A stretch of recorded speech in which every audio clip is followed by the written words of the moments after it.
Nilqawkom ħutna. Tonight we welcome you to two things. Illejla nilqawkom tukom merħba żewġ affarijiet. Number one, it's our regular Wednesday night service. L-ewwel waħda hija li dan huwa servizz regolari li nagħmlu kull nhar terba'. But also tonight is the opening night for the Holy Spirit Conference 2024. Kif ukoll huwa l-ewwel lejl tal-konferenza tal-2024 tal-Ispirtu Santu. You're going to receive something special, I believe. Għalhekk se tirċievu xi ħaġa speċjali lejl. So open your heart Iftaħ qalbek to see what God has for you. biex tara x'Alla għandu għalik. Your job is to remain hungry. Xogħolok hu li tiqpa' bil-ġuħ għall-mulej. Remain hungry. Iqpa' bil-ġuħ. I want to begin by dedicating and consecrating this conference to the Lord. Biex niddedika u nikkonsagra di l-konferenza lil-mulej. Everybody pray with me. Kulħadd jitlob mal-pastor. Agree with me. Aqblu miegħu. Those of you present Dawk minnkom and preżenti. those of you that are following from home. U dawk minnkom li qed tarawna mid-dar. I want to encourage you that those of you who are still at home, YouTube or Facebook following, Nikkoraġġikom dawk li jintkom id-dar minn fuq to Facebook come here biex tiġu għaw. because it is not the same thing. Għax mhux l-istess tkun If it id-dar. was just for the sake of information, you have plenty of information on YouTube you can follow. Kieku biss informazzjoni hemm ħafna fuq YouTube li inti tista' timxi warajha. We are not changed by information, we are changed by impartation. Aħna ma niġux mibdula And bl-informazzjoni, imma bl-impartazzjoni Amen. u bir-revelazzjoni.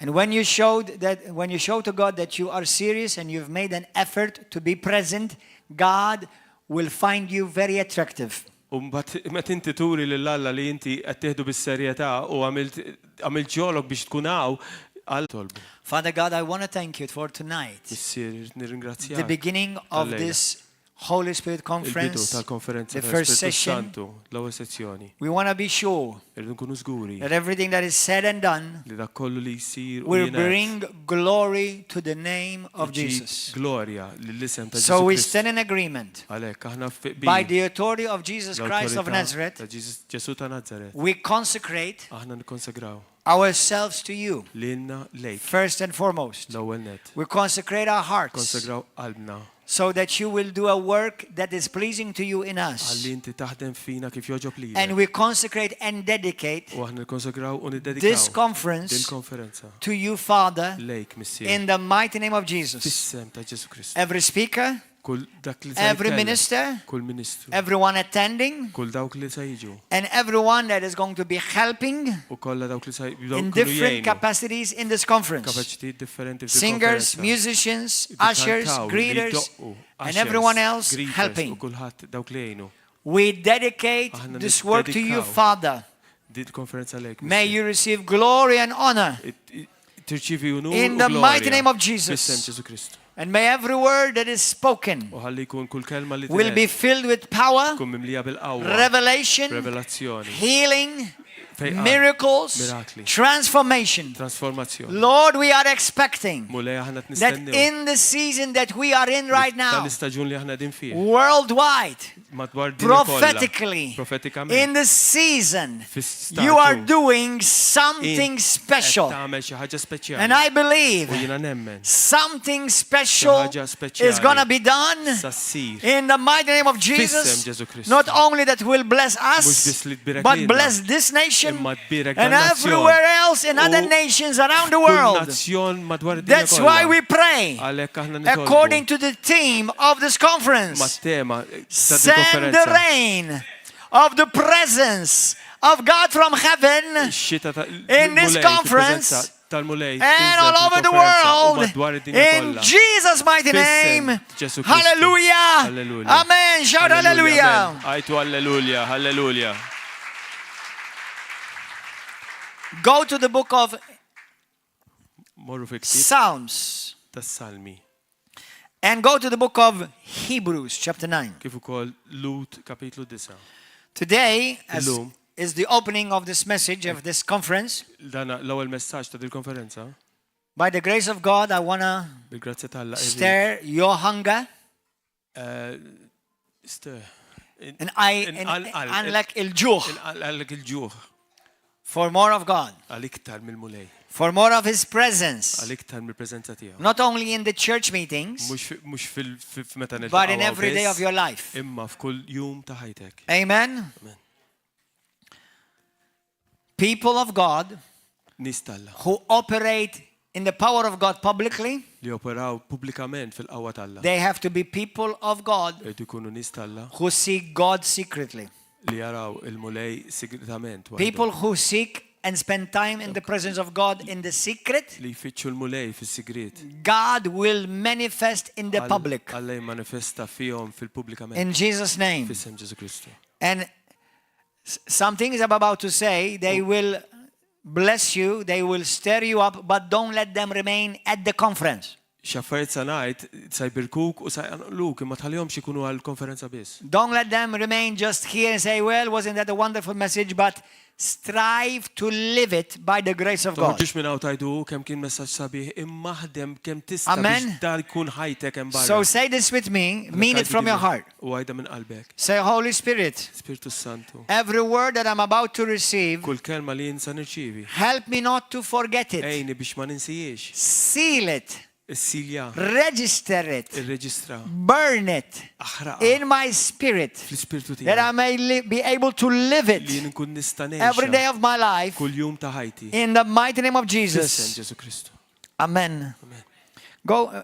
Go to the book of Psalms Salmi 91. 91. And I'm going to start with a very popular scripture U sa nibda bil-skrittura popolari. because my message today is called Il-messaġġ tiegħi llum- Entering the Holy of Holies. il-messaġġ tiegħi llum imsejjaħ kif tidħol fil-post l-iktar qaddis. How many of you don't know what it means, the Holy of Holies? How Kemm many of you minnkom li don't know di ma what that tafux xi is? tfisser il-post l-iktar qaddis. You can be honest, you don't need to be Kun shy. onest, toqgħodx tisti, jekk ma tafx ollu jdejk. Lift up your hands, those of you. Ollu jdejkom. Okay. Okay, what is, let me start so that we're all on the same picture, because here we have leaders, ministers, and people who just became Christians just this last Saturday on Sunday. Għanna kull tip ta' nies hawnhekk, allura se So, jispjega x'inhu That's the vast difference between, Dik as far as information, not as far as differenza vasta. how precious you are, because God loves all Fejn us tidħol the same. l-informazzjoni biss, Amen. ta' mhux fejn kif Alla jħobbok għax iħobbna kollha l-istess. But the Holy of Holies in the Old Testament, Imma fl-Antik Testament il-post l-iktar qaddis and the Bible says both in Hebrews chapter 8 and in chapter 5 and Colossians chapter u 2, l-Biblja tajt kemm fi ktib tal-Lut u kemm fi ktib ta' Kolossin that the Old Testament, the Old Covenant, tajt li il-Patt l-Antik is a shadow huwa dell for the new covenant. għal patt il-ġdid. Amen. Amen. So things that we have seen, Għalhekk the way they operate under the Old Covenant, affarijiet li rajna kif kienu joperaw fl-Antik they are Testament given to us as an example. kienu mogħtija lilna bħala eżempju. But there's more. Imma hemm iktar. The Bible says in the book of Hebrews chapter 6, Il-Bibja tajt flut kapitlu 6 that in the new covenant is much better, li il-patt il-ġdid huwa ħafna ħjar, more superior, iktar superjuri, with greater blessings, b'barkiet with ħafna greater ikbar benefits. u benefiċċji ħafna The ikbar. Old Covenant L-Antik Testament is what you did for God. kien inti x'tagħmel għal Alla. And the new covenant Fil-patt is il-ġdid what God did for you. huwa x'Alla għamel għalik. Halleluja. Amen. Amen. So it's now in the Old Covenant, Issa fl-Antik Testament starting from the book of Samuel, meta tibda mill-ktib ta' Samuel with preludes in the book of Exodus, u kajk tmur lura fil-ktib tal-Exodus, God gave a worship structure. Alla ta' skrittura ta' kif għandek tqimu. God gave them a design. U tom dizin. Moses saw it. Mosera He went up to the mount, mar fuq and il-muntanja. God showed him what is the structure is supposed to look like on earth, U rieħ kif għandu jkun id-disin għawek. which was supposed to be an exact copy of what is in heaven. Li suppost kellu jkun kopja eżatt ta' xejn fil-ġenna. It was always the will of God. Kienet dejjem ir-rida talla, Thy kingdom come, thy will be done on earth as it is in heaven. tkun ir-rida tiegħek fil-ġenna kif inhi Amen. fil-art kif inhi fil-ġenna. Amen. So the structure was Għalhekk id-disin divided in three. kien maqsum fit tlieta. It was like a rectangular shape Kien type of building, Kien isu rectangle hekk bħalaw. with 3 sections. U kien hemm 3 sezzjonijiet. The courts or the outer courts or the inner courts. Il-btieħi Let's say call it courts. Courts. Il-btieħi. Then you've got the holy place. U mbagħad kellek il-post qaddis. And then you've got the place. U mbagħad kellek It's called the most holy or the holy of holies. li kien imsejjaħ post l-iktar qaddis. Now that place, the holy of holies, Issa f'dak il-post l-iktar qaddis. God Almighty by His Spirit in the Shekinah glory would come down once a year. Alla lista kollox bil-Shekinah glory kien jinżel darba fis-sena. There was the Ark of the Covenant covered in gold. Kien hemm l-arka tal-Patt l-Antik miksija bid-deheb. There were 2 cherubims designed Kien hemm ċerubini that covered this seat, which is called the mercy seat. li kienet jatti dak li sejjaħ is-sit tal-tnina. In that place, the high priest, F'dak il-post. there was only one high priest. Il-kbir kien hemm wieħed biss. He entered that place once a year Kien jidħol darba fis-sena for a few seconds. għal ftit sekondi. And then he would leave again. U mbagħad kien joħroġ. And every year and every day they brought sacrifices of, in years obviously it became millions and millions of lambs sacrificed to cover the sins of the people of God. Kienu jġibu il-ħaruf, il-ħrif, kienu jġibu biex jgħattu dnub tagħhom, joqtluhom. Year after year, day after day. Sena wara sena, jum wara jum. Amen. So the holy place Għalhekk fil-post qaddis and the most holy u place l-post l-iktar qaddis was the place where God, the presence of God was manifest. kien il-post fejn il-preżenza tagħha kienet timmanifesta. In the Old Testament, Fl-Antik Testament, remember that there is a level of differences here, so I have to say some things which are basic to some of you. ftakru please li hawnhekk hawn differenza bejn min jaf x'jaf, allura jrid jirrepeti ċertu affarijiet. In the Old Testament, God could not Fl-Antik Testament Alla ma inhabit a person. jidħol u joqgħod f'persuna. He wouldn't be able to fit in a person by his spirit. Ma setax bl-ispirtu tiegħu. Otherwise, he would kill the person Għax kien joqtlu dak li jkun. until the full redemption came through the blood of the Lamb of God, Jesus. Il-fidwa kollha ġiet minħabba li għamel Ġesu. Okay? Now, in the New Testament, Issa fit-Testament il-ġdid, the only people that ever existed in the history of mankind, nis biss li eżistew kemm ilu l-bniedem. l-unika nies li qatt eżistew fl-istorja tal-bniedem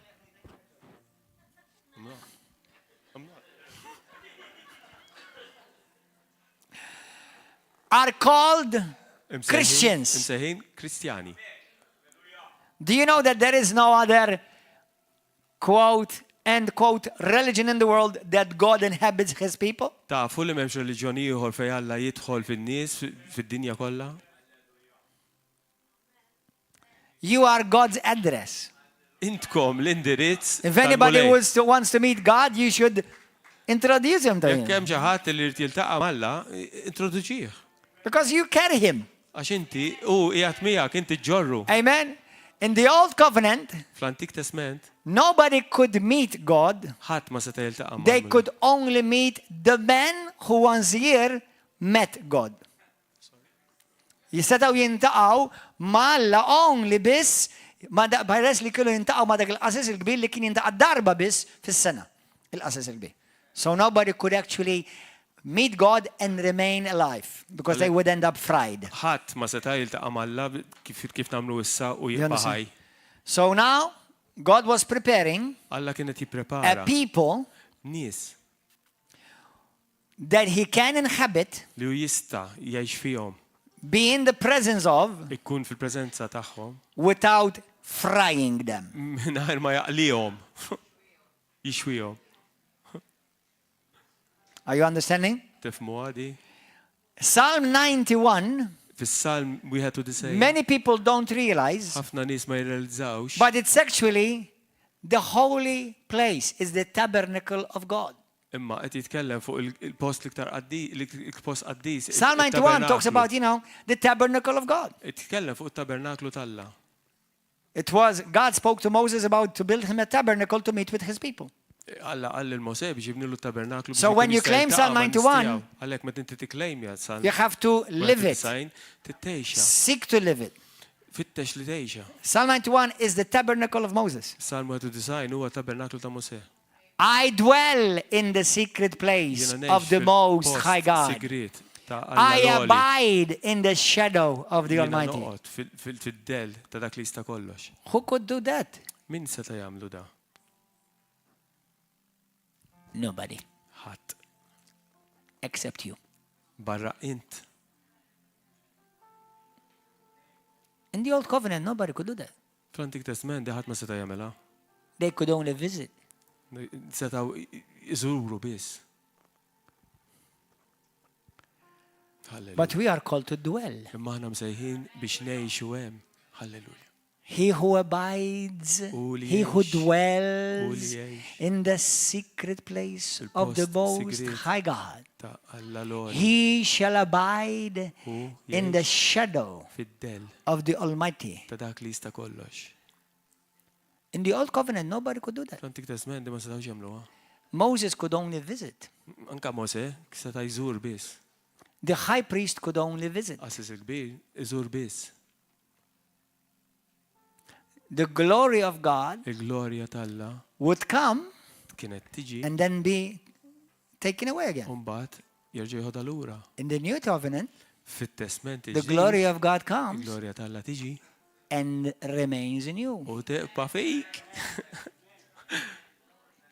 Psalm 91 Salmu 91 is describing what was qed tiddiskrivi coming. x'dak li kien ġej. For those beloved Christians say, no, Psalm 91 is not for us. Għal We are, dawk il-Kristjani li nħobbuhom li jgħidu Psalm Salmu 91, 91 mhux għalina. we're the only people for now, Psalm 91. Aħna biss nistgħu ngħixu Salmu 91. Amen. Now, notice again, Issa, innota he who dwells, or she who dwells, dak jew dik li tgħix in the secret place fil-post sikriet of the Most High God, ta' Alla l-Oli. and shall abide U in the shadow of the Yes, Almighty, or under fit-del. the shadow of the Almighty. jgħix taħt id-del ta' dak li jista' kollu. I want you to note and highlight the word Irrid dwells tinnotaw- and abide. Tinnutaw daw iż-żewġ kelmiet, dak li jgħix u dak li jibqa'. Now, today I'm not going to talk about the presence of God within Min the issa Christian, nitkellem fuq il-preżenza tal-Alla fil-Kristjan, but I want to talk more about the presence of God imma rrid that's nitkellem in the Christian but manifests on the outside. Irrid nitkellem fuq dik il-preżenza li hemm fil-Kristjan imma timmanifesta l-barra. Amen? Remember, in the Old Covenant, Fl-Antik Testament they hungered and they desired to dwell. kellhom il-ġuħ u kellhom ix-xewqa li huma jgħixu. Many Christians today, Ħafna Kristjani they llum only seek to visit. ifittxu biss li imorru jżuru. That's why it's not called the visiting place, it's called the dwelling. Għalhekk mhux Place. imsejjaħ il-post li inti tmur iżuru, imma hu l-post li inti tgħix fih. So these promises of Psalm 91, Għalhekk daw il-wedit ta' Salmu 91 let me just help some of you and help all of us. ħal Actually. nejnkom daqsxejn. If you find yourself, Jekk issib li jekk innifsek. now, by the way, this alone can be the whole conference by itself. Issa, din biss tista' tkun il-konferenza kollha. And I won't stop preaching until Sunday morning. I U can ma do that. naqafx niprika salħat fil-ħodu. But this by itself, Imma di biss. there's so much to be taught and to learn and to receive. Tant hemm x'titgħallem fuq. This is Psalm 91, the only people that can truly fulfill Psalm 91 Salm 91 dawk biss li jistgħu jkunu fil-milja ta' are Salm those who 91. have been redeemed Huma by the dawk blood li ġew of the Lamb, mifdija Jesus Christ. bil-dem tal-ħaruf talla, Ġesu Kristu. The others only can visit under the Old Covenant. Jistgħu jiġu biss biex iżuru fl-Antik But let Testament. me tell you this. Imma ħanajdilkom. I'm not going to open on this. I want to talk to you about other stuff. Irid nitkellmkom fuq affarijiet oħra. How many of you Kemm hawn minnkom have been struggling in your faith? qed tistragiljaw, qed batu fil-fidi tagħkom. Now, let's be honest, okay? Because some of you are wondering whether I should lift up my hand. Otherwise I Ejja look bad. nkunu If I onesti don't għax lift hawn up my minnkom qed hand, tgħidu tajt inta l-aħħar if I don't lift up my hand, I tajt lie. le. So, Ma rridx okay. nikdeb u We all have, how many of you have challenges? kemm hawn minnkom għandkom sfidi fil-ħajja. Okay, you're all alive. Tajjeb, kollha ħajjin. Remember, when you're going through challenges, Dakru meta encourage yourself Inkoraġġa lilek innifsek. Encourage your husband. Inkoraġġa l-raġel tiegħek. Encourage your wife. Inkoraġġa l-mara tiegħek. Say, why are you grumbling? Għalfejn It just simply reminds you you're still alive. Di qed turik li għadek ħajja. Amen. So yes, we faced struggles and challenges. Aħna niffaċċjaw daw it-taħbit. Ġesu qala. But let me tell you this. Imma ħa ngħidilkom di. Now this is a revelation that you and I can live. Di revelazzjoni li inti u jiena nistgħu ngħixu. But in my experience, the majority don't live. Fl-esperjenza tiegħi ma tantx jgħixuha. How many of you came ready for a stretching class tonight? Kemm hawn minnkom ġejtu għal klassi biex tistreċċjaw. I'm about to check to stretch you. Assa niċċekkjakom jekk tista' Actually, God is about to stretch you. Alla se jistreċċjakom. So if you feel like you're pulling some muscles, Jekk tħoss li hemm xi muscles qed tixbed xi muskolu. listen. Ismawni. Psalm 91 Salmu 91 is for you and me. huwa għalina, għalik u għalija. But the majority of Christians Imma l-maġġorità ta' Kristjani don't live Psalm 91. ma jgħixux Salmu 91. Because the promises of Psalm 91 Għax are for those il-wedid- who dwell, not visit. Għax il-wedid ta' Salmu 91 huma dawk li jridu jgħixu, mhux dawk li jiġu jżuru. Amen. Jamru, Jamru. ippjantati, imħawlin, jibqaw, remain, Jibqgħu, not visit. mhux iżuru. Now this is a challenge for me too. Din hija sfida li wkoll Because the presence of God, għax il-preżenza tal-Alla. as powerful as God is, Qawwi kemm hu qawwi Alla. something, a mystery, Xi ħaġa misteru, the presence of God is very sensitive. il-preżenza tal-Alla hija sensittiva ħafna.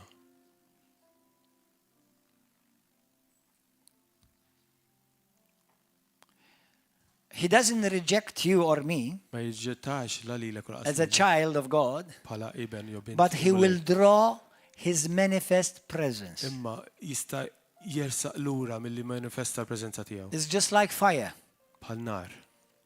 God, our God is consuming fire. Alla tagħna huwa nar li jikkonsuma. He knows U jaf. that everything that he is, Dak kollu li hu all that he is available to you. u is dak available to kollu me. għalik.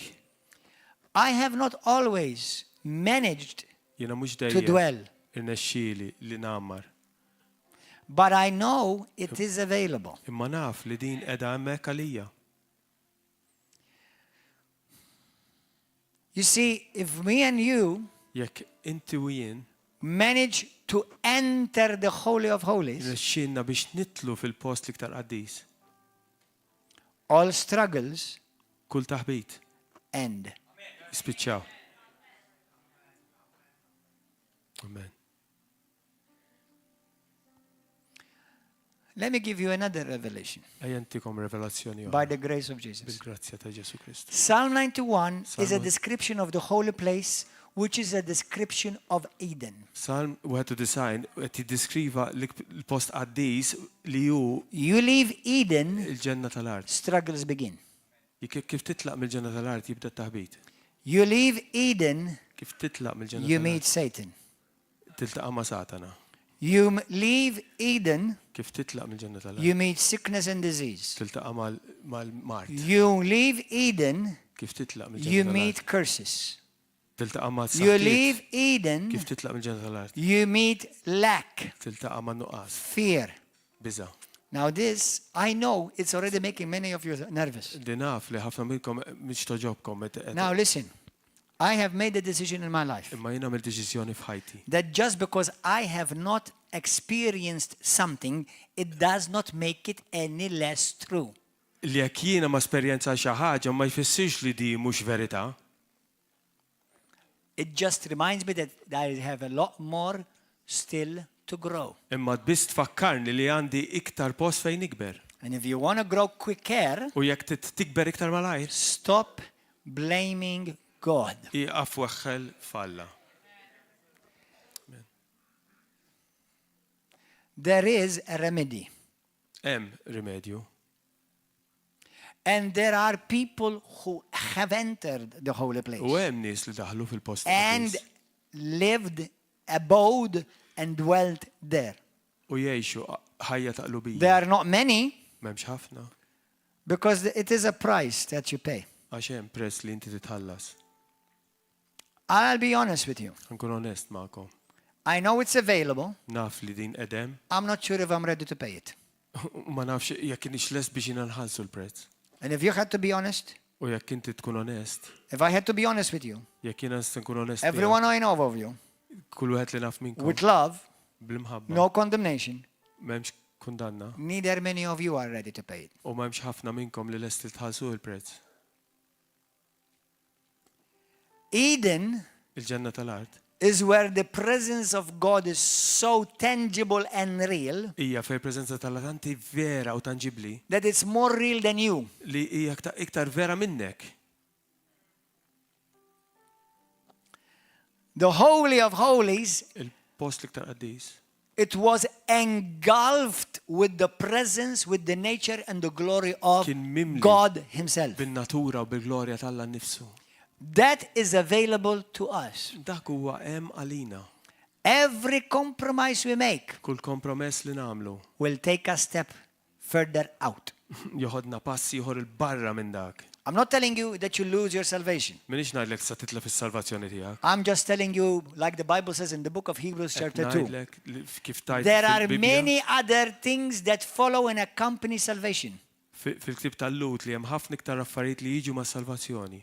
Salvation is Jesus, that lamb being slain for you. Even before you enter the Holy of Holies, your sin already forgiven. Amen. Salvazzjoni hi Ġesu miet għalik qabel inti ma tidħol fil-post iktar qaddis. Għamlu dan. One day the Lord spoke to me this word. Darba l-mulej għalli He dil-kelma. said to me, son, listen to me Għalli carefully. ibni isma. Children of God, listen to me carefully. U liet tal-mulej ismaw. Everybody say this with me. Kulħadd jgħid Say, Holy Spirit, Spiritu Santu. speak to me. Kellimni. Change me. Ibdilni. Transform me. Transformani. And speak to your servant U tkellem mill-qaddej the tiegħek. words from heaven Il-kliem mill-ġenna. right now. Issa stess. Now listen to me this. Issa simgħu il-pastor. You need to go home tonight or after this conference Hemm because bżonn you're li going to tmur receive a lot. Li tmur id-dar wara That you need to lejla wara bask l-konferenza. in the presence of God and listen to these words U again. trid toqgħod fil-preżenza tal-Alla u tisma' dal-kliem terġa'. Jesus said these words one day to me Ġesu għalli dal-kliem when darba. I was still living in Oklahoma, USA. Meta jien kont għadni ngħix fl-Amerika fl-Oklahoma. He said to me, son, Għalli ibni for you għalik to enter in the courts of God, biex jien tidħol fil-ptieħi tal-Alla I died for you. jiena mitt għalik. For you to enter the Holy of Holies, Biex inti you die for me. tidħol fil-post liktar qaddis int titmut għalija. We all enter heaven Aħna because He died for us. aħna kollha sa nitlu l-ġenna għax hu The mit għalija. majority will never enter the Holy of Holies Imma l-maġġorità because we have not died to ma us. nitlux For fil-post Jesus. liktar qaddis għax aħna ma mitniex It's għalija. a process, Huwa proċess. but obedience will get you there quicker. Hija proċess, imma l-obbedjenza twaslek hemm iktar malajr. Amen. Everybody say this with me. Kulħadd Every jgħid little li- compromise Kull kompromess anka żgħir will take you further ibedni from that place. minn dak il-post. It doesn't mean God rejects you or God Ma doesn't love you. jfissirx li Alla se jirreġettak. Jesus said, I will never leave you Ġesu qallek and I will never forsake you. tilkek qatt ma nabbondonak qatt. He didn't say, I will never leave you if you sin, or I will never reject you unless you don't offend me in something. I'm glad he didn't say jien that. ma nitilqek xek inti ma tidnibx. Because the covenant you have to understand, it's actually not with you, it's with Himself. Għax il-patt il-ġdid li tittifhem u li mhux miegħek miegħu nnifsu If għamlu. actually He did a covenant with you and me, we've been long time ago dead and fried. Kieku għamlu magħna ilu laqatilna u lesti mixwin.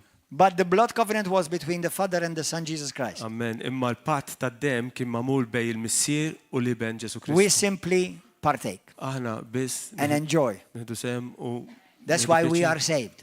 Għalhekk aħna That's why it's by salvati. grace alone. Għalhekk bil-grazzja biss. Halleluja. Amen. But Imma you can come to church, nistgħu niġu knisja, you can read your Bible tista' taqra l-Bibja and walk with Jesus, u timxi ma' and you Ġesu. should, U għakkanna And you'll be namlu. saved. You go to U heaven. tkun salvat. u tkun Obviously, ċella. if you live in sin, you're putting yourself in Jekk serious inti danger. qed tgħix fid-dnub qed tpoġġi lilek nifsek periklu. And sometimes sin is not pornography or fornication or adultery. U kultant id-dnub mhux li taqleb għalda u tmur torqod ma tagħhom għalihom With many Christians, sin is offense and unforgiveness. ħafna Kristjani hija nuqqas ta' maħfra u l-offiża. And it sounds like this: I love you, but. U tkun inħobbok imma That would be another seminar by itself. dak ikun seminarju għal waħdu. So, Għalhekk. go to the book of Hebrews 9. Psalm 91, verse 1, we just read it. Okay. Go meditate upon it and strive to live it. Provaw Hebrews 9, verse 11. Iktib tal-Lut, Holy Spirit, Disa. give us revelation. vers 11. Spiritu Santu tina revelazzjoni. I truly believe Jiena verament nemmen that this li conference di l-konferenza is going to change this nation. sa tibdel dan nazzjon. Amen. I believe Jiena nemmen this di conference l-konferenza is going to change sa tibdel the nations where you're going, in-nazzjonijiet fejn intkom sejrin lura, where I'm going, fej jien sejjer, where every one of you is going. fej kull wieħed waħda minnkom sejrin. Tonight alone, Il-lejla biss. apart from the abundance of other blessings that God is about to pour upon you this week, Apparti mill-abbundanza ta' barkiet li Alla se jitfa' fuqna dil-ġimgħa, many of you are going to go home. ħafna minnkom se tmorru d-dar. Some of you tonight, you won't be able to sleep U hemm minnkom il-lejla ma tkun se because the torqdu. presence of God is going to be so tangible upon you, it won't let you sleep. Għax il-preżenza tal-latanza tkun tanġibli fuqek li ma tkunx tista' torqod. Amen. Just make sure Kun żgur anything that takes you further away from the Holy of Holies, kull oġġett f'ħajtek li jieħdok il-bot minn dak il-post li Stop ktar it. qaddis wafqu. stop it. Iqaf. Hebrews 9, 11, 12. In Maltese, read it in your own Bible, in your own language by yourself. Bil-Malti qarawha fil-Bibja tagħkom. But Christ came as high priest of the good things to come, with the greater and more perfect tabernacle, not made with hands, that is not of this creation, not with the blood of goats and calves, but with his own blood. Are you ready for the next part? He entered the most holy place once Grazzi Ġesu. for you and me, Grazzi mulej. having obtained, done, eternal redemption. Let me tell you this. Ħanajdilkom di. In around the year of 2001, Lura fil-2001 the Lord gave me a series of visitations. I'm not saying that I saw him, although in 2000, I did have a vision of Jesus and he gave me a commission and I told you about that vision, but I'm not telling you that. il-mulej kelli viżitazzjoni mhix ngħid li rajtu għalkemm qabel iva kont rajtu. There was a time where I did see Jesus. Kien hemm żmien meta rajtu l-Ġesu. I told you that before. I didn't see his face. It was all shining like the sun. Wiċċu ma rajtux kien And I did see that. I did see that. That's when the Ministry of Nations for Christ International was born. Hemmhekk fejn beda tal-Ministeru tan-Nazzjonijiet. But there were other times where I had visitations by God, Kien hemm żmien ieħor fejn kelli viżitazzjoni that mill-mulej. and the Lord would give me and open the scriptures for me and give me revelation about them and about to share with U you tonight. l-mulej itini u jibtaħ l-iskrittura u jtini revelazzjonijiet li se naqsam magħhom il-lejla. But in 2001, the Lord said to me while I was in the presence of God, basking in the presence of God. Fl-2001 meta kont qiegħed fil-preżenza tal-mulej, After already the year before, he had already given me a major revelation upon what am I speaking to you tonight. wara li sena qabel kien tani revelazzjoni kbira fuq dak li The qed Lord nitkellmu said to me, mill-lejla. son, have you noticed Għalli ibni, that the Holy of Holies has only one door? inti notajt illi il-press iktar qaddis għandu bib wieħed? It's never called an exit. It's only called an entrance. Hija qatt m'hemm fejn toħroġ huwa biss imsejjaħ fejn tidħol. Every building has at least two doors. Kull binja għandha tal-anqas żewġ bibien. But the Holy of Holies design was never a design for somebody to enter and exit, but it's supposed to be a place where you just enter once. Imma l-post iktar qaddis qatt ma kien f'dissin li inti kellek post fejn tidħol fejn toħroġ kien biss fejn inti tidħol u tiqbem. Because in the mind of God, Għax fi ħsibijiet once tal-mulej you enter, darba tidħol, who would want to leave? min ikun irid jitlaq minn hemm? Amen. And why would you want to leave?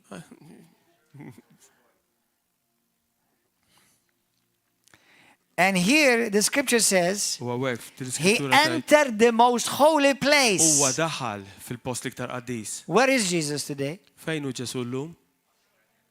Where is Jesus today? Fejn hu Ġesu llum?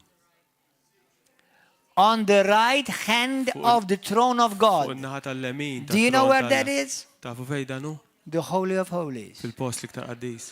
I know we say Jesus is in my heart. Nafu Actually, li it's ngħidu li okay Ġesu because he's qiegħed f'qalbna. omnipresent. It's okay because he's omnipresent. Vera, u hija kullum kien. But technically, Imma teknikament he's not in your heart. mhux qalbek. The Holy Spirit is in your heart. L-Ispirtu Santu qiegħed f'qalbek. Okay? But even if you want, you can say if you want, even the Father is in your heart. Tista' wkoll tajt il-missier qiegħed f'qalbek. Okay? Because Jesus says, me and the Father will come in you and dwell with you and we shall be in you. Just So you so can say that if you want to. Ġesu qal li jienu l-missier niġu u That's ngħixu why we miegħek believe in u the naqsmu triune l-ikel God. God the Father, Son and Holy Spirit. Għalhekk aħna nemmnu fit-Trinità. But if you want to be technical, Imma biex tkun tekniku, you don't have neither the Father inti l-għandek il-missier nor the Son. u laqqas You il-liber. have the Spirit of Christ, Għandek the Holy Spirit. l-Ispirtu ta' Kristu Ġesu, Amen? Spiritu Santu. Now, Issa, Jesus Christ is going to come back soon. Ġesu sa jerġa' jiġi dal-waqt. Now, I'm not in a rush. Jiena minix maġġel, I'm not in a hurry. minix maġġel. Today I was dancing. Illum kont At qed home. nisfen id-dar. My wife was scratching her head. Mara bdiet ħok rasa. And she was telling me, I don't understand you. U ma nifmek. I said, you don't have to. It's all right. Jiena tella m'għandekx All għalfejn right? tifhimni. Because when I saw that Balalu writing about me on the newspapers because somebody got healed, I put on the song, I'm so happy, and I started dancing. Hallelujah. Praise God. Thank you, Jesus. I'm so happy in Jesus. Glory to God. They think they are actually attacking me, and all they're doing is making Jesus Christ more famous. Hallelujah.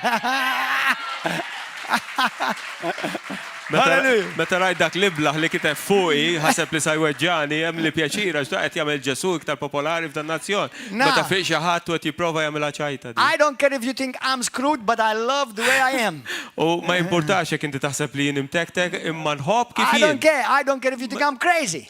Laqqas li You see, taħseb li jien miġnun. remember, to all our beloved fans who follow us, they hate us, but they still follow us. That's Ftakar li anke dawk li joboduna xorta jqogħdu And they jarawna don't fuq miss a il-medja. preach. U ma jismissjawx waħda. They can't stand it, but they follow us. Joboduna, Isn't that u jqogħdu amazing? jarawna. Hallelujah. Alleluja. Keep following. And don't forget to press a like. Eqpaw segu. Alleluja. Timmissjawx waħda. Praise God. I'm amazed. Faħru I'm l-mulej. truly amazed. U jiena Thank you, Jesus. tala ġubijiet daw, grazzi Ġesu. They think they're getting to me and they don't realize how much I'm loving it. Qed jaħsbu li qed weġġawni u jien dan oxa fih daw Now you l-affarijiet. don't need to understand. It's just the way things are. M'għandekx għalfejn tifhem għadi. God wired me like that, and I'm sure glad I am. Jiena hekk The u way I am in ferħan Christ. kif jien fi Kristu Ġesu. Hallelujah. Amen. So these things don't actually bother me. Daw l-affarijiet ma jdejqunix. And I'm not speaking by faith. I'm actually speaking by fact. I really mean it. U minix ngħidilkom da bil-fidi, jiena di fatti They really don't bother me. ma jdejquni And we xejn. have more testimonies of healings and miracles coming out. U sa jkun hawn iktar testimonjanzi ta' So dawk they li will have jfiqu more joħorġu. articles to put on newspaper. Għalli kollhom iktar fuq xi xikbu. And you watch, they will continue to advertise them. U jkomplu jagħmlulna reklam, grazzi Amen. Ġesu. Hallelujah. Praise God. Don't stop them. Twafquhomx. Hallelujah. Blessed be the name of Jesus.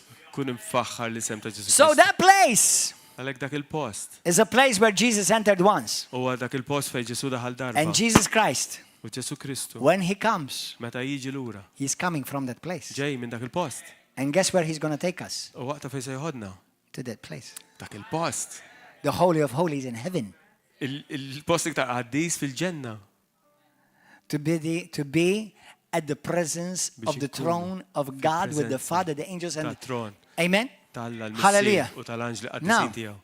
Issa, Let me share with you a story. ħanaqsam magħkom storja. In 1999, I was attending Bible college during that time. Fl-1999 kont qed immur Bible College. I had started in September of 1999. Jiena bdejt f'Settembru I went to tal-1999. Rhema Bible Training Center, and I'm eternally grateful that God sent me there. Mort Rejma, il-Bible Center, u ninsab grat immens lejn mulej Ġesu li batni. And those who don't like it and you want to criticize it, you go ahead and don't stop. I don't care because you are completely irrelevant about what you think about me. U dawk li jridu jikkritikaw għadi jistgħu jibqgħu jikkritikaw għax irrevelenti x'tajdu intkom. You see, my critics are irrelevant. Il-kritika li jagħmlu hija rilevanti. They can take nothing away from what God has given me. Ma jistgħu jieħdu xejn minn dak li Alla tani. Remember that the devil can take nothing away from you what God has given you. Il-xitan ma jistgħu xejn minn għandek dak li Alla And tani. if you continue to praise him, magnify him, Tibqa' tfaħru, and sing, you will confuse the enemy. Il-xitan daħlu f'konfużjoni. Amen. Hallelujah. You don't need to explain anything to those who hate you and don't like you. M'għandek għalfejn tispjega xejn il dawk li jawboduk u dawk li ma taġobhomx. You don't owe anyone an explanation. M'għandek tagħtil ħadd spjegazzjoni. Amen. Because me and you, we live in the revelation. Għax jienu intkom Hey, ngħixu hallelujah. f'revelazzjoni. So anyway, it was in 1999 going from changing on to the new millennium. Kien dik is-sena li konna se nitlu fil-millenju ġdid. And I was traveling in America. I was traveling between Tulsa, Oklahoma, and I was going to South Carolina, Myrtle Beach. U kont qed nivvjaġġa minn Oklahoma għal Tulsa. And I was invited to go and preach in prisons. U kont mistieden biex imur nipritka fil-ħabs. We were going to have revival meetings in prisons. Issa jkollna hawn spiritwali fil-pruġunieri. I had already gone to a similar place in Louisville, Kentucky. U kont mort f'post simili Where we f'Kentucky. saw a mighty move of God in this prison in Louisville, Kentucky. Fejn rajna moviment qawwi ħafna tal-mulej. Many people were healed. Ħafna nies 3 firu. people walked out of the wheelchair. Tletta minn nies People ħarġu were minn ġo delivered. wheelchair. Ħafna nies Mighty, inħelsu. mighty move of God.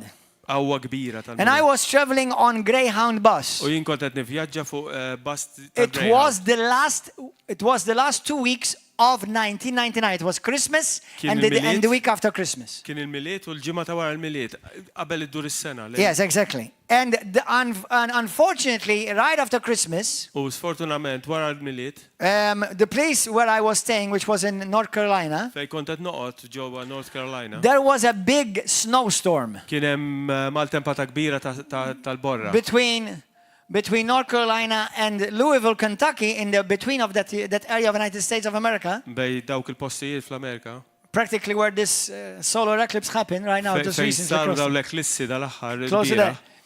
There was a big snowstorm. Kien hemm dal-maltemp kbir Flights bil-borra. were cancelled, trains were cancelled, Ħassru kull tip ta' trasport. Greyhound travel was cancelled. Il-coaches, il-ferroviji, l-aeroplani kollox wafqu. And I remember U niftakar I was stranded. kont hemmhekk ma And I stajt said, imur Lord, imkien. because actually, right after Christmas, I said, Lord, now where am I going to go? U kont qed ngħidu l-mulej wara l-miliet, mulej I was supposed to go to Louisville, Kentucky again. Suppost kelli mur lura lej Kentucky. And as I prayed, U kif kont qed nitlob, I remember the Holy Spirit said to me, niftakar Spiritu Santu qalli. go back to Indianapolis. Mur lura lejn For Indianapolis. those of you who know a little bit about the map of America, Għal dawk Oklahoma's in the Li center. tafu l-Amerika, Oklahoma ta' fil-nofs. South Carolina is on the far east. That's right, far east of the South Carolina ta' fuq of the United il-vant. States, and Indianapolis somewhere in between. U dal-post jgħat fin-nofs. And I remember the Lord said to me, U niftakar- go to Mulej Indianapolis għalli mur lura lej because Indianapolis. I have opened the door għax for jiena you there. Ftaħt lek bib hemmhekk. Now, I was traveling because I used to travel as a minister. Issa jien kont qed nivvjaġġa, x'jien kont ministru li kont qed nivvjaġġa. And because the door for Louisville, Kentucky closed because they canceled the meetings because of the snowstorm, U minħabba li l-bib ingħalaq fejn kont sejjer Kentucky minħabba dil-borra. I thought, wow, that's great. Maybe God is going to open for me an opportunity for me to preach somewhere there. U jgħat, wow, mela mulej se jiftaħ li bib ieħor biex nimur niprit kammen. But it was not that. Imma mhux hekk sar. Not every door that God opens for you is a door for you to preach. Mhux kull bib li Alla jiftaħ għalik huwa bib li inti biex tipritka. Could be a door of something else. Jista' jkun bib għal xi ħaġa oħra. Maybe it would be a door from heaven. Forsi bib mill-ġenna. God was about to open something up for you and upon you. Alla kien se jiftaħ xi ħaġa għalik u fuqek. So the Lord said to me, I've opened a door for you there. Għalhekk il-mulej għalli ftaħt lek So I called John Owens, whom most of you know. U jiena ċempilt lil John Owens, And I said to minnkom him, tafuh. this situation, I said to him, I'm going to come to you and I'm going to stay with you the last week of 1999. U għatlu ek ġara u saqsejtu nistax immur noqgħod miegħu għal aħħar ġimgħa ta' And obviously he is always lovingly as he U is. tantu maħbub. He welcomed me with his 7 children, let me sleep over. They fed me, they loved on me. Amen. And I remember it was the last day of 1999. Niftakar kienet l-aħħar ġimgħa ta' dik It's is-sena. like this day, like today. Bħallu. And tomorrow morning is going to be the first year of the millennium. U l-għada kienet sa tkun l-ewwel ġurnata tal-millenju l-ġdid. So he said to me, because Għalhekk u qalli all his children are very talented, għax it-tfal tiegħu għandhom ħafna and they are talenti. singers, dancers, they're all artists. Zeffina u jkantaw. This is back in 1991, guys. So all of his children were still young. None of them were fiancéed or married. Now they're all married children and they have It-tfal tiegħu churches and kienu għadhom ministries. żgħar, l-lum ġurnata dawn miż-żewġin. It's amazing. I know I still look 16, but I am a bit older Naf than li that. jiena għadni nidher ta' 16 imma daqsxejn iktar minn hekk. Hallelujah. So he said to me, brother, why don't you come with us for the end of the year program? U qalli, ħejja, għax ma tiġix magħna għall-programm tal-aħħar He tas-sena. said to me, because my children are going to be doing like this Christmas concert, this Christmas Għax u li se jagħmlu konċert tal-miliet, season celebration. tal-celebrazzjoni And we're going tal-istaġun. to, welcome the new year and the new millennium. Sa nagħtu merba lis-sena ġdida, l-millenju ġdid. And I said to him, I said, you know what? Jingħatlu taf xi. This is the only time in all of my life Dan huwa l-uniku żmien f'ħajti kollha I'm ever going to see a changeover to the new millennium. li nsanara millenju ġdid. Unless obviously I live to the next end of this millennium. Sakemm ma ngħinx sa millenju ieħor. I'm holding my, I'm holding my breath and I'm crossing my fingers. You never know. Ma tafx, tista' tiġri. I will be then what? 1,023 years. Kollu xi elf sena. Kollu xi elf sena li għedja. It's all possible. Possibbli. Hallelujah. Nothing's impossible for who believes. Hallelujah. So anyway, so I thought to myself seriously, I said, Għalhekk sibt li this is the only time in all of my life L-uniku żmien f'ħajti that I'm going to see li a jinsanara. crossover from not just 1 year to a new year, Meta taqsa mhux minn sena l-oħra, but from a millennium to imma another. minn millenju għal ieħor. How many of you remember that day of when the Amen. millennium crossed over? Amen. Kemm hawn minnkom tiftakruh dak iż-żmien? How many of you were naughty and sinning at that time? Getting drunk, Kemm hawn minnkom kontu fis-sakra? Actually, praise God. And isn't Jesus God that he didn't kill you and fry you? He is still here to talk about it. Grazzi mulej. To talk about it. Anyway, no, I'm just kidding. So Li ġabek hawn. I remember I said, no, I don't want to come. U niftakar le għatlu I le ma want to nixtiġi. stay by myself. Irrid niqpa' waħdi, And I want to enter the new u rrid millennium nidħol fi-millenju ġdid, praising God by myself. nfaħar mulej waħdi. And I spent the last U jien qattajt couple of hours, l-aħħar satej. 1999, the last 2 hours before midnight, 1999 satej qabel nofs until the il-lejl. next 2 brand new hours of the brand new millennium. Għall-ewwel satej tal-millenju ġdid, A complete transfer. trasferiment komplet. Can you imagine like talking to your friends like last millennium? Tista' timmaġina qed ngħid il-ħbieb, il-millenju li għadda, Isn't that weird? It's like we were in another millennium and now we're another millennium. But anyway, so I was on my knees loving Jesus. That's għalhekk all. kont għall-kubtejja imħabba kbira lejn I Ġesu. was worshiping God, Kont qed nittiħqima, praying in the Holy Ghost. nitlob I was on fil-spirtu, my knees. kont għall-kubtejja. Literally, thank God there were no mobiles back then. Litteralment. There was no Facebook, Twitter, Facebook, or ma kienx Instagram, Twitter, ma nothing. kienx Instagram, ma kien hemm xejn. It was just me, the bed, the ceiling, and that's it. Jien is-sodda, Nothing. is-saqaf, No daqshekk. TV. La So television. I spent Għalhekk qattajt. these hours Daw is-sigħat. praying in tongues, praying the Holy Nitlob Spirit, fl-Ispiritu Santu. worshiping God. Natural mulej. While all the world was celebrating, Waqt li d-dinja parties, kollha, getting parties, drunk, jiċċelebraw, jiskru. nice theater and shows and stuff like that. Xi shows teatru. I was by myself, Ma jien kont waħdi on my knees, għall-kubtejja. worshiping Jesus. Nadura That's l-mulej. it. Daqshekk. Ġesu. Right a bit after midnight, U ftit wara nofs il-lejl, the Lord spoke to me. il-mulej kellimni And he said to me, son, u qal li ibni. a time is coming Ġej żmien and now it is, u dan hu when many of my people meta ħafna min-nies tiegħi will be able to enter the Holy of Holies. kunu jistgħu jitlu fil-post And l-iktar they will qaddis stay. u jkunu jistgħu jieqpaw hemm.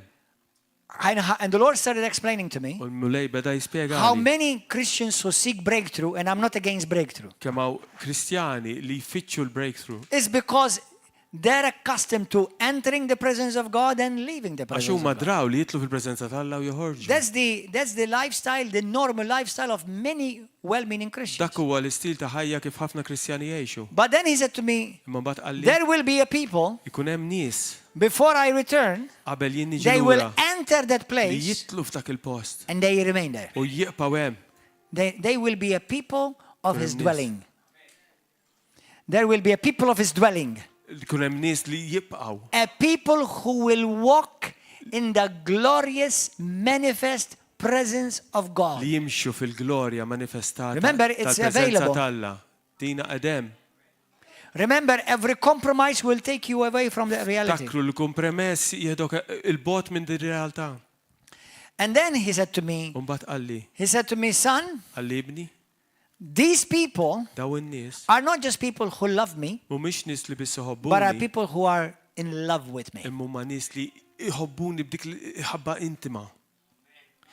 And the Lord spoke to me this word. U l-mulej qalli dil-kelma. The last revival L-aħħar qawmien will be the revival ikun il-qawmien of intimacy with the Lord. tal-intimità mal-mulej.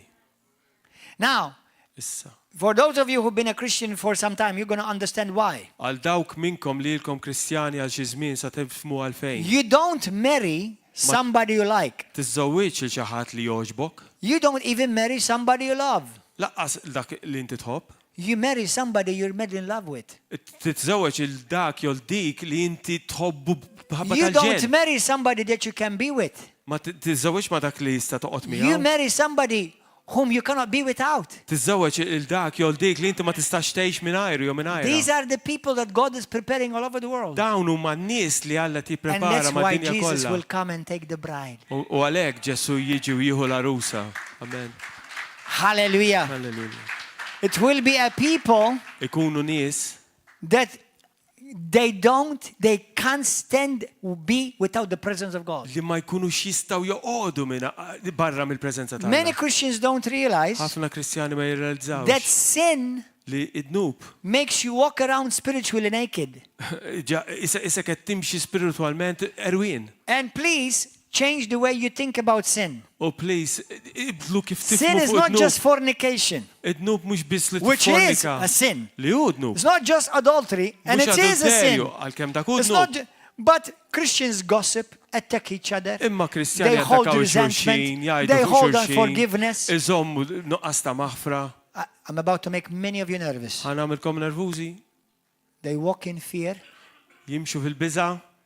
Do you think if you truly walked in the Holy of Holies, you will fear anything? Taħseb li jint kieku qiegħed fil-post l-iktar qaddis tibża minn xi ħaġa Or will you fear anyone?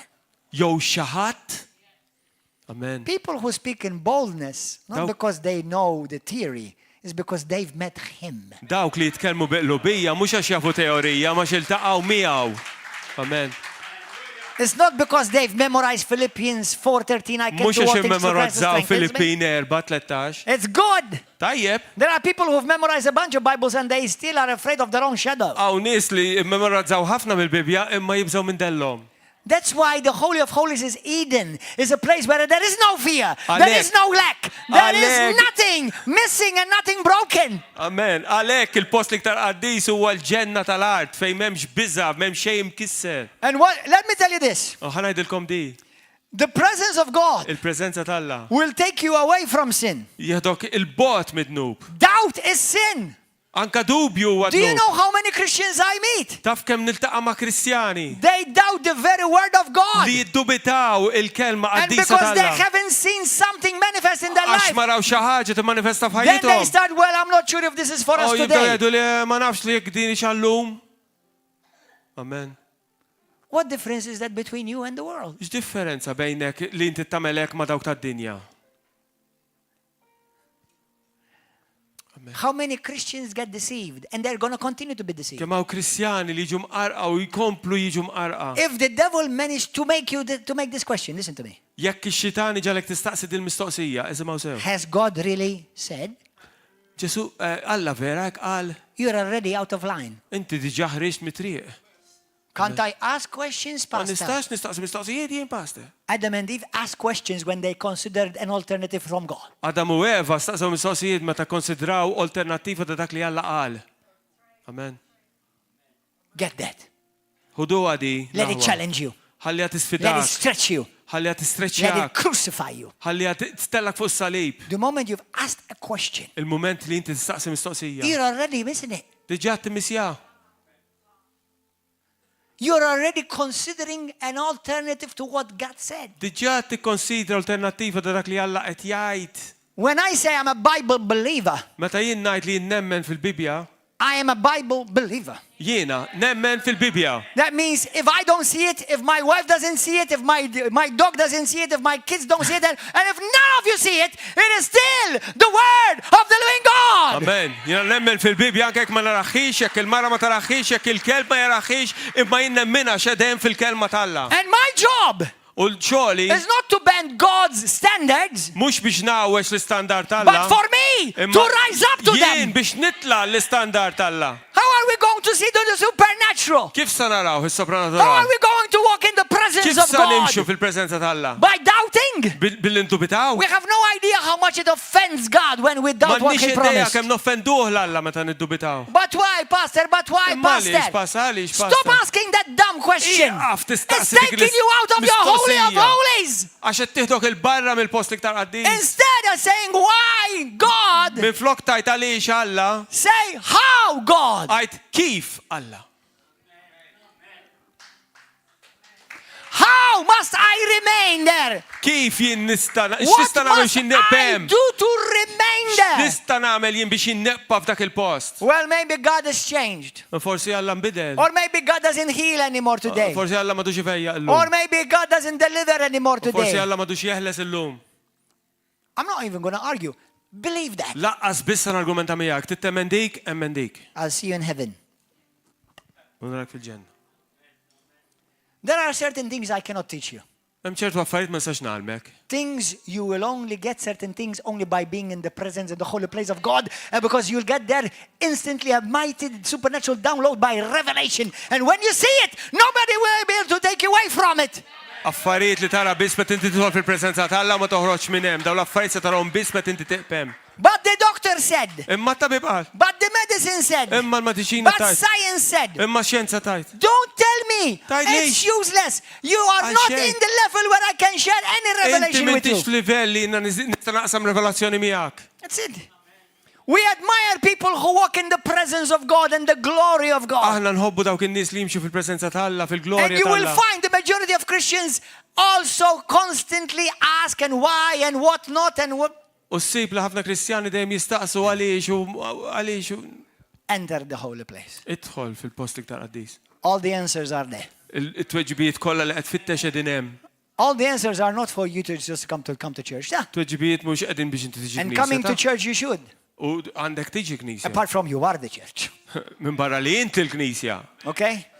But certain things you only get by revelation. ċertu affarijiet b'revelazzjoni bissa It taqbadhom. doesn't matter. No amount of teaching and explaining is going to be enough. Tista' tismani nippritka u nipprova nagħlmek għax mhux se jkunu biżejjed. Let me tell you something. Ħanajdlek xi ħaġa. God took 2,000 years Alla ħa 2000 sena to explain to his people biex jispjega lin-nies tiegħu basic things. affarijiet bażiċi.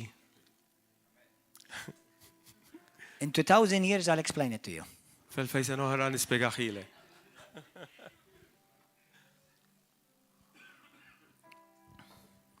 It took thousands of years, more than 2,000 actually, Iktar minn 2000 to get them Eluf ta' to snin. have a clue, not even a full revelation, biex ikollhom ħiel mhux that revelazzjoni. there is a place called the holy place Li hemm post li sejjaħ li post iktar that qaddis actually helps them to get there temporarily, li jgħinhom jaslu hemmhekk temporanjament. which is the shadow of what they lost in Eden. Li hu biżdel ta' dak li tilfu mill-ġenna tal-art. Now there is a place Immissem post called Eden. Li hu. His name is Jesus Ġenna Christ tal-art. of Nazareth. Imsejjaħ Ġesu Kristu That ta' unless you Nazaret. have a revelation, Li jekk ma jkollokx you can say as revelazzjoni, much as you want you love Jesus, tista' tgħid kemm trid li tħobb and it's il-Ġesu better for you that you do love him, u tajjeb għalik li tħobbu, but unless you get the revelation, imma jekk ma taqbadx go and ir-revelazzjoni, take the vaccine.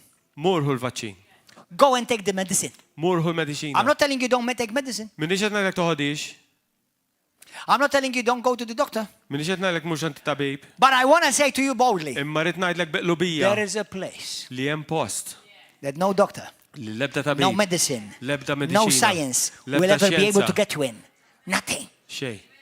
No currency, no Memx- no blood moon, no whatever moon, or blue moon, or whatever. M'hemmx mura, homor, blu. It's called in the dwelling place Huwa of the most il-post high fejn God. tammar fil-preżenza tal-Alla Loli. Now thank God for medicine, Issa nirringrazzjaw il-mulej because many of us would be dead without it. għax ħafna minna nmutu minn ajra. So thank God that in the process of God's mercy dealing with us, Għalhekk kif Alla bil-ħinina kollha jdilja magħna, and thank God for doctors who love u Jesus. nirringrazzjaw il-mulej għal dawk it-tobba li ħobbuh. But it's God's mercy to keep you alive Imma l-ħinina tal-Alla li żomna ħajjin and stay alive u niqpaw ħajjin. until you enter that place. Sakemm tidħol dak il-post. I'll promise you. Mwedek. I promise you on the authority of the word of the living Mwedek God. fuq l-autorità tal-kelma tal-Alla Once l-ħaj. you meet that place, Darba inti tiltaqqa ma dak il-post. things will look different. Affarijiet se jidru differenti. You will walk different. You will breathe different. Inti tuħu nifsa You will see differenti. different. Inti tara You will differenti. hear different. Inti tisma differenti.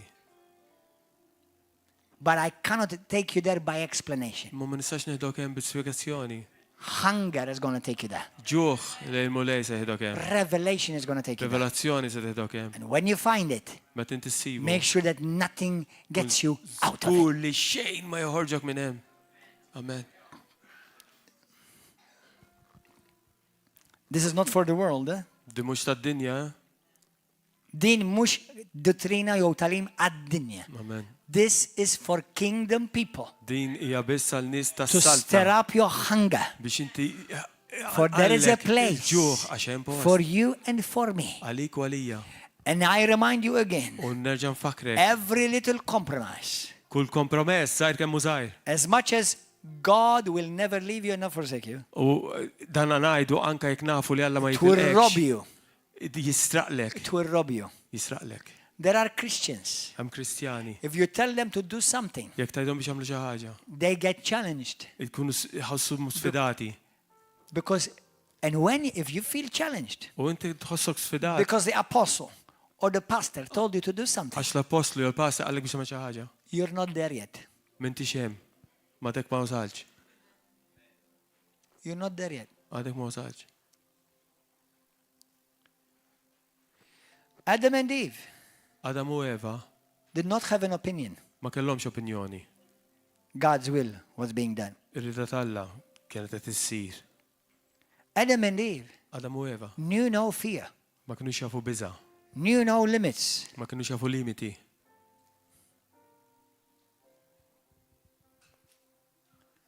The devil will play everything for you to get you out of there.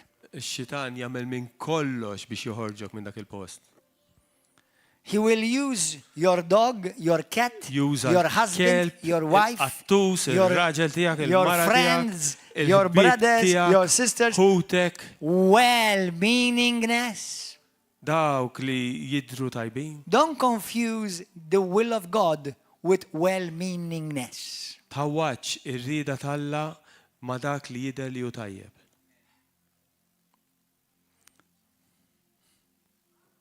Say, Holy Spirit, speak to me. Ngħid, Spiritu Santu kellimni, Give me revelation. tini revelazzjoni, Give me manna. tini manna. You know, when the Lord spoke to me that word, Meta l-mulej qalli dik il-kelma, I prayed a lot in tongues. jiena bdejt nitlob ħafna bil-lingwi. Pray a lot in tongues. Itolbu ħafna bil-lingwi l-aħwa. Pray a lot in tongues. Itolbu ħafna bil-lingwi.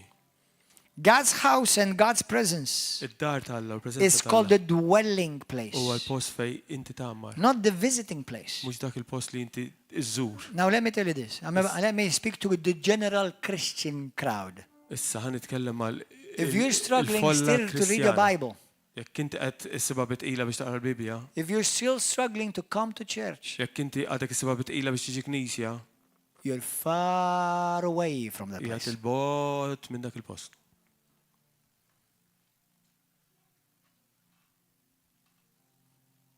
If you're struggling to obey basic things. Jekk inti qed issibha bitqila biex tobdi xi affarijiet bażiċi. Remember, every time I say, not my will, Lord, your will be done, Lord, Ftakar li meta inti tajt mhux ir-rida tiegħi imma r-rida tiegħek. more of you is dying, Iktar minnek qed tmut. but more of you is getting closer to Him. U iktar minnek qed tersaq viċin lejh.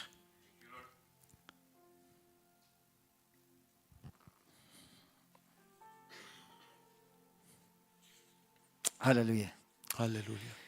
The Holy of Holies Il-post li iktar qaddis had only one door, kellu bib wieħed. because prophetically it's meant to be an entry. Għax One entry. profetikament hekk għandha tkun inti tidħol biss. There is the place where intercession, Amen. true intercession. Hemmhekk huwa l-post fejn interċessjoni minn Is ġo birth. interċessjoni. Let me tell you this. Ngħidilkom di. Start praising God every day. Ibdew faħru l-mulej. Start giving Him glory every day. Tieħ glorja hemmhekk. Start thinking about His goodness Ibtaħseb fit-tjubija tiegħu. every day. Kuljum Spend time doing it. għatta ħin tagħmlu dan. And you will find out U ssib your prayer will change. li l-talb tiegħek jinbidel And it changes into tongues u jinbidel fil-lingwi. because you start in the natural Għax tibda fin-natural and it switches to the u supernatural. jiswiċċja fis-sopranatural. As you start magnifying God, Kif inti tibda timmanifika praising Him, the tfaħru. Holy Spirit will grip you Spiritu Santu jaqbdek. and God will start bringing forth U His plan on Alla earth through nnifsu you. jibda jitfa' il-lingwa tiegħu fik.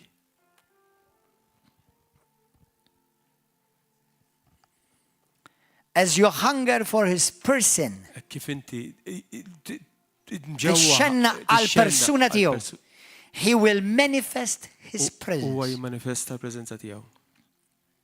In that place Dak il-post. is where you are more God conscious. U fejn inti tkun iktar konxju lej Alla. It is where you will become less self-conscious. U għal-post fejn inti inqas taħseb fuqek innifsek. Let me give you a part revelation. Ejjantikom parti revelazzjoni. This is not the answer for all Di mhux it-tweġiba ta' the kollox. questions, but Tal-mistoqsijiet. part answer. Imma Praise and worship team, come. Many people ħafna nies in the presence of God get healed. preżenza tal-Alla jfiju. Why? Għaliex? How many of you in the presence of God you've experienced healing? Lift up your hand. Kemm hawn minnkom gawdejtu minn Now fejn be qal honest, don't fil-preżenza worry, tal-Alla. this is Kunu not a onesti. ministry of condemnation. Ta' mhux ministeru ta' But then kondanna. you go home, Mbagħad mur id-dar, the pain comes back. illu ġieħ jerġa' jiġi. The sickness comes back. Il-mart jerġa' jiġi. It's true that we're still living in this body. Vera li ħanna But Psalm 91 and the presence of God and the holy place is still available for us today now. Imma dak il-post iktar qaddis huwa għalina illum. The thing is this, because without realizing, Il-biċċa jidil. this is not the only reason, but one of the reasons. Mhix l-unika raġuni, ma waħda We end up, mir-raġunijiet. we started becoming lax. Li aħna nibdew nirralaxxaw, We start compromising nibdew nagħmlu kompromess. the way we talk, Kif nitkellmu, the way we think, kif naħsbu, what we hear, x'nisimgħu, how we start considering things around us. kif nibdew nikkonsidraw affarijiet madwarna. And what did I say?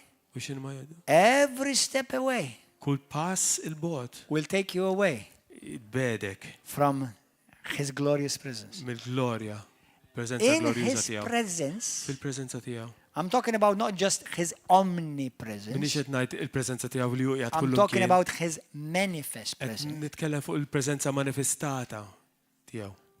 Every pain leaves, Kullu ġieħ jitlaq, sickness leaves, mart jitlaq, demons leave. xjatin jitilqu. But then, if you do not cultivate that, Mintek dan ma tkabrux everything that left dak kollu li jifdal will come back. li talaq jerġa' jiġi lura. That's why when Jesus would heal somebody, Ekku meta Ġesu jfejjaq xi ħadd. don't go back there. Terġax morru hemm, Don't do that again. terġax tagħmel dik. Stop doing this now. iqaf għamel din Why is issa. that? Għaliex? Because what you've gained, Għax dak li inti you'll end up ħadd, losing. titilfu. Amen. Oh, I thought God healed me. He did. Naħseb li Alla fejjani, u fejjek. Oh, I thought I was set free.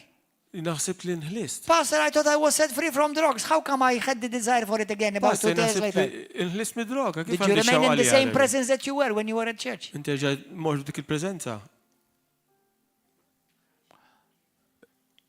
No, because I was driving, somebody crossed in front of me and I put the middle finger. And then I said, God bless you, forgive me. Ma paġ dik il-prezenza, xaħat atak mit-triq u inti offendejtu. Has God left you? Alla Is God mad at you? You may have grieved the Holy Spirit, Alla but He hasn't rabjat left you. lejk, l-Spiritu Santu forsi But you lost that. nikkittu imma ma telqekx. Imma tlifta dik. You see, me and you, we have to that's why Jesus walked in that presence. Għalek Ġesu meċa f'dik il-prezenza ta' And I've learned u jina tal-lim that everything Jesus has, li kull mandu Ġesu I have. jien għandi. everything that Jesus can do, Dak kollu li Ġesu jista' jagħmel I can do. jien nisalam. And everything that Jesus is, U dak li hu Ġesu I am jiena hu in Him. fih. These are His words, not they're just a nice Dawna theory. kliemu mhux teoriji, These are His own promises. dawn huma l-wedid tiegħu. But how many Imma kemm of us we live in that reality minna ngħixu f'dik ir-realtà and we're doing everything? u qed nagħmlu kollox. When I say doing everything, I'm not Meta talking ngħid- about legalism. Eh? Meta ngħid nagħmlu kollox mhix jitkellem legaliżmu. Pastor, if I remove my makeup, do I get in that presence easier? Pasek inneħ il-make-up tiegħi nidħol dik il-preżenza. Listen, do makeup, just make sure that we continue to recognize you, that's all. Għamel make-up imma qis li nibgħu narfuk, eh? Okay? So it's not an issue of makeup. Mhux issue, mhix kwestjoni ta' make-up. It's not those issues. Mhux dawk It's il-kwistjoni. not issue whether you wear a hat or you don't wear a hat. Mhux kwistjoni jekk tilbis kappell jew ma tilbsux. You're missing it, baby. Qed timmissija qalbi.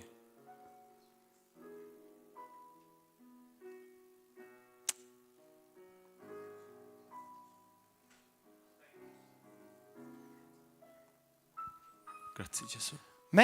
God does not see as man sees. Alla ma jaranix kif jarawna n-nies. In that place Dak il-post where there is no fear, fejn m'hemmx biża.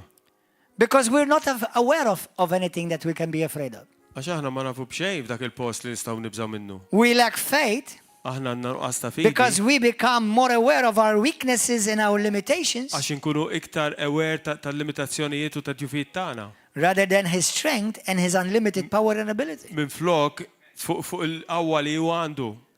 In that place, our flesh is no longer an issue. F'dak il-post il-ġisem tagħna m'għadux kwistjoni iktar. Outside of that place, we become aware of all kinds of limitations Barra to dak our il- life Barra dak challenges. il-post il-nuqqas tal-limitazzjoni li għandna aħna kollox jiġi ġofina.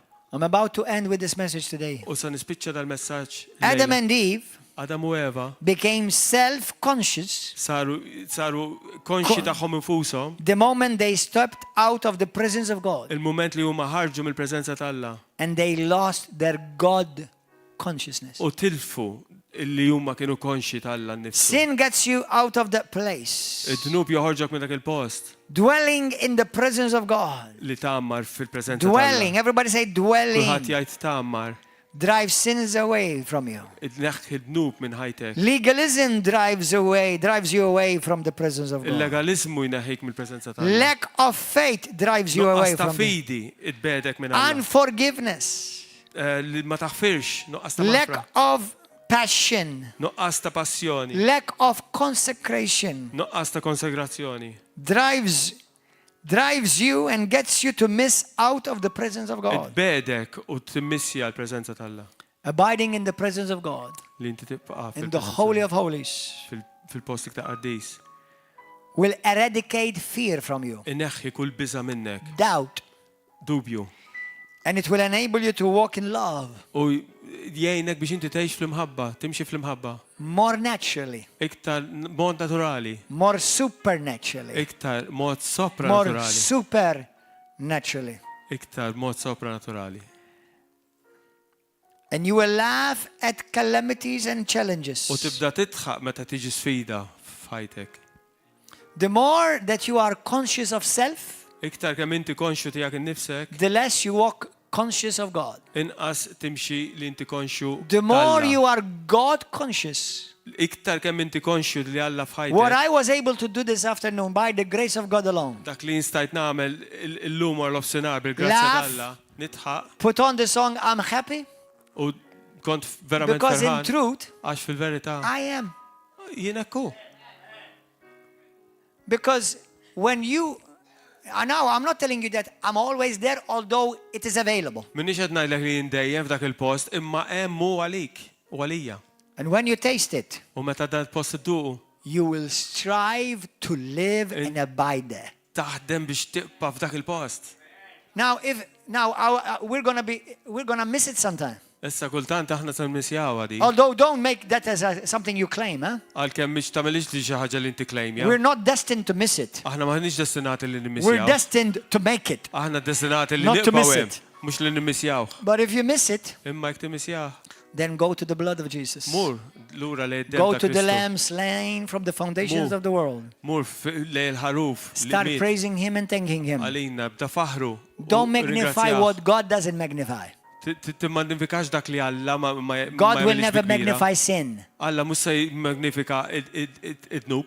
God will always magnify the blood of Jesus, Alla se jimmagnifika biss which will id-dem ta' enable Ġesu. you to enter into that dwelling place. U permezz tiegħu ħallik terġa' tidħol And f'dak once you know il-post. that you have been forgiven, U meta inti tkun taf li inti ġejt maħfur, forgive yourself. aħfer lilek innifsek He is much bigger. għax hu ħafna ikbar. Bible says if your conscience condemns you, Il-Bibja tajtlek il-koxjenza tiegħek tikkundannak. God doesn't condemn you. Alla ma jkundannakx. God is not your conscience. Alla mhux il-kuxjenza tiegħek. Amen. But every day, Imma kuljum pray in the Holy Spirit. itlob fl-Ispiritu. Let's all stand. Everybody Ejja stand with nqubu me. bil-wif għal-aħwa. Every morning, consecrate your life to Jesus. Kull filgħodu konsagra ħajtek lejn Ġesu. When you walk outside the presence of God, Meta inti toħroġ mill-preżenza t'Alla, you compare the challenges inti qed tikkompara and the l-sfidi presence and the problems against you and your ability. u l-problemi kontrik u l-abilità tiegħek. But when you walk in the presence of God, Imma meta inti timxi fil-preżenza you t'Alla, compare the challenges and the problems inti tqabbel il-problemi u l-sfidi against the omnipotence of God. kontra l-omnipotenza t'Alla. Walk in hunger, Imxi fil-ġuħ walk for His hunger, for His power, for His love. u għamel li kollok ġuħ għall-imħabba tiegħu And like għall-qawwa Paul tiegħu. said, U kif qal Pawlu, say this, Philippians 3:10. għajdu di Filippin 3:10, My desire, ix-xewqa my tiegħi, ambition l-ambizzjoni is tiegħi that I may know Him u li jien inkun nafu and the power of His u resurrection l-qawwa tal-qawmin and tiegħu the fellowship of His suffering, u l-xirka being tal-ġebatijiet conformed to tiegħu His death. li u sitra sal-mewt Amen. A sign of a mature Christian, bħala iben u sinjal ta' Kristjan Kristjan matur, is somebody who misses, who wants to be in the presence of God bħala xi ħadd li tkun fil-preżenza t'Alla because He miss Him, għax inti missjah, not because you only need Him. mhux għax għandek bżonnu biss. Many Christians, Ħafna Kristjani they go to God imorru għand il-mulej for His presence. għal-rigali, presents. But be a Christian Imma Kristjan, who draw close to God kun Kristjan li because you're tensa hungry lejh għax għandek for His il-ġuħa lih presence. għal-preżenza tiegħu. And as you hunger for His U hekk presence, kif inti jkollok il-ġuħa lih, you will lose hunger for sin in this world. inti titlef il-ġuħa għad-dinja għad-nub. And sin will lose its strength and hold over your life. U d-dnub jitla il-qawwa li għandu f'ħajtek. In Jude chapter 1:24, and I'm going to end up with this. Jude 1:24. F'Ġud wieħed 24, It says, now to Him issa għalih who is able to keep you from stumbling li hu kapaċi li jżommok milli toffendi ruħek, milli taqa' and to present you faultless before the presence u li jippreżentak blaħtija of the quddiem glory il-preżenza tal-glorja with exceeding joy. b'fer kbir. What you feed upon Dak li inti is what you hunger after. titma li l nifsek għal dak Amen. jaqlek il-ġuħ. Thank you, Grazzi Jesus. Ġesu. Let's lift up our hands. Ejja nollu idejna lej il-mulej. How many of you tonight, Kemm hawn minnkom il-lejla. God has already spoken to you? li Alla diġà This kellek. is just the beginning. Dan huwa l-bidu l-aħwa. Tomorrow we're going to continue. Għada san komplu. But I want to pray for you today. Imma l-lejla rrit nitlob għalikom. If you truly, genuinely want to be one of those Christians Kinti verament, ġenwinament, tkun għed dawk il-Kristjani. who don't just seek the presence Li ma of God, tfittix biss ir-rigal talla. but you hunger for the presence. Imma trid li l-ġuħ of God. tal-preżenza talla. What about those of you who are here today and you say to me, Pastor, I want to give my life to Jesus. Forsi hawn minnkom li tajdu illum irid nagħti ħajti lil Ġesu. I want to start a new life with Christ. Irid nibda ħajja ġdida ma' Kristu If that Ġesu. is you, lift up your hand. Jekk dan hu int olli dejk. Anybody? Thank you, Lord. Anybody else? Grazzi Ġesu. Some of you say to me, Pastor, Forsi hawn minnkom tajdu li pastor. I did accept Jesus Christ Jiena sometime, aċċettajtu l-Ġesu. Diġà. but I walked away. Imma tbejjat minnu. Let me assure you, Ħan issegurak. He's waiting for you right now U qed jistennik issa stess to embrace you biex janqek and to miegħu possess you. u jippossedik. Halleluja. Let Him possess you. Ħalli So jippossedik. sin, the devil, Ħalli dnub ix-xitan. fear will Biża no longer have any hold ma jkollux iktar qabda or fuqek. say over your life. Jo xi kelma fuqek. If today Jekk illum you want to make this step in your life trid tagħmel dal-pass f'ħajtek and truly surrender your life to u verament Jesus, iċċedi ħajtek lejn Ġesu. not only so that you can go to heaven, Mhux biss biex mur il-ġenna, but so that heaven will invade your life. imma biex il-ġenna tinvadi If ħajtek. that is you, Jekk dan hu int, put your hand up, one hand up, olli jdejk waħda l and fuq one hand on your heart. u waħda fuq qalbek. Those of you on YouTube, television, Fuq YouTube u Facebook. television, if this is you, Facebook jekk dan may hu the int. presence of God manifest all around you. Jalla l-preżenza talla timmanifesta ma But if you're going to pray this fil-preżenza prayer, tiegħek. Imma jekk se titlob dit-talba, make it għamilha from your heart. minn qalbek. Let this day be marked Ħalli jkun dil-ġurnata in the markata calendar of heaven. fil-kalendarju And you tal-ġenna. know U inti taf that from now li on, minn issa l-qudiem everything kollox changes. jinbidel. I want everything to change in my life. Irid kollox jinbidel f'ħajti. Don't expect for somebody else in your life to change and then you change. Tistennew xi ħadd ieħor jinbidel f'ħajtek qabel inti tinbidel. You change. Inti nbidel. You be the carrier Inti kun dak li of ġor the presence il-preżenza of God. talla. Everybody say this prayer with me. Kulħadd jgħid mal-pastor. Say, Heavenly Father, Missir Qaddis, I thank you for your word. nirringrazzjak għall-kelma tiegħek. I thank you Jien that nirringrazzjak you've made a place available for li inti me għamilt post għalija to enter biex jiena nidħol and never exit. u ma noħroġ qatt. I want to live that reality, Lord, Irrid ngħix dik ir-realtà mulej. because Jesus already paved the way for me Għax Ġesu ġamel dik it-triq għalija to experience this biex reality. nesperjenza din realtà. Jesus, Ġesu, give me a heart after you. tini qalb mxen għalik, I need you, Lord. għandi bżonnok mulej. Possess me. Ippossedini mulej. I believe in you. Jiena nemmen fik. Be my Savior. Kun inti Be s-Salvatur. my Lord. Kun inti s-Sidi. Wash me clean Aħsinni mulej. from the inside Min out. ġewwa l-barra. Wash me clean Aħsinni by the nadif blood bid-dem of Jesus Christ. ta' Ġesu Kristu. And fill me right U now. Lini issa stess. Every part of me. Kull parti ta' ġismi. My heart. Qalbi. My soul. Ruħi. My mind. Moħħi. My body. Ġismi. Every inch of me, Kull Lord. parti minni. Fill me. Imlini. Forgive me of my sins. My weaknesses. I'm Fid-ġubiet sorry, Lord. Niskuża ruħi mulej. Where I have blamed you. Meta jwaħel fik. Where I limited you. Meta jien limitajtek. Forgive me, Father. Aħfir li mulej. I want to be part of that people Irrid inkun parti minn dawk who in-nies. don't just simply believe in you, Li mhux dawk biss li jemnu fik. but I want to be possessed Imma by rrid ikun you. possedut minnek. Today, Jesus, Illum Ġesu. possess me. Possedini. Every inch of my Kull being, parti ta' spirit, Tiegħi. soul, and body. spiritu, ruħi u ġismi. Today, Illum. because of the blood of Minħabba Jesus, dem ta' Kristu Ġesu. I enter Jiena nidħol the presence of God. fil-preżenza tal-Alla. I Jiena enter nidħol prophetically, profetikament, symbolically. simbolikament. I Jiena enter nidħol in the Holy of fil-post Holies, liktar qaddis. forgiven of all my sins, Maħfur minn kull dnub tiegħi. free from guilt and condemnation. condemnation. ħieles mill-ħtija u And kondanna. washed by the U blood maħsul of bid-dem Jesus ta' Ġesu Christ. Kristu, Sidi. Uproot within me, oh God,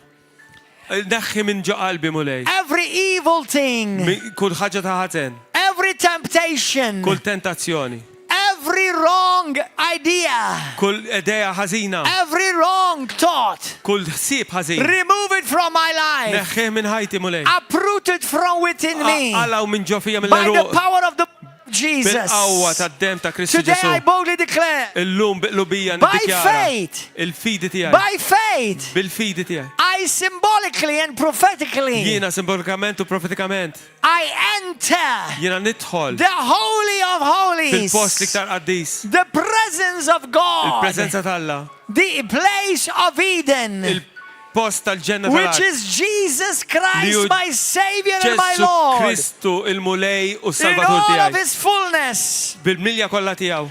I will not make Jiena ma nagħmilx any compromise, Lord.